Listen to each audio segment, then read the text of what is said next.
আসসালামু আলাইকুম প্রিয় ভিউয়ার্স। এটা দেখছেন আপনারা আমাদের শুকনো মৌসুমে কালিগঙ্গা নদী। আমি মোটরসাইকেল নিয়ে দাঁড়িয়ে আছি খেয়া পার হওয়ার জন্য। তো আমরা মানিকগঞ্জ থেকে যখন বাড়িতে যাই এই খেয়া পার হয়ে যাই, এটা নদীর পুল, এটা কালিগঙ্গা নদী। তো এই যে দেখছেন এটা রাস্তার মাথায় থেকে ঢালু করে দিছে নদীতে নামার জন্য। আর দুই দিকে মাছ দিছে ওই নৌকায় মোটরসাইকেল নিয়ে মানুষ ওঠার জন্য। তো ওই যে নৌকাটা এই পার আসছে আর আমি এপার দাঁড়িয়ে রয়েছি। তো এই সাইডে একটা ব্রিজ আছে, ব্রিজটা 5-6 বছর ধরে রাস্তাবিহীন পড়ে রয়েছে। ওই আমার পাশে একজন মোটরসাইকেল নিয়ে দাঁড়িয়ে রয়েছে। তো ব্রিজটা রাস্তাবিহীন পড়ে রয়েছে, এখনও রাস্তার কাজটা শেষ হয় নাই জমি জটিলতার কারণে।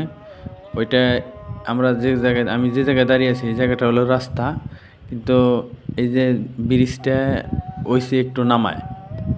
তো এর কারণে রাস্তার জমি ব্রিজের দুই পাশে যে জমি আছে এটা ফসলি জমি, কৃষকের টাকা পরিশোধ না করার কারণে তো কৃষকরা জমিগুলো ছাড়ছে না এবং টাকা না পাওয়ার কারণে মাটিও ফালাইতে দিচ্ছে না।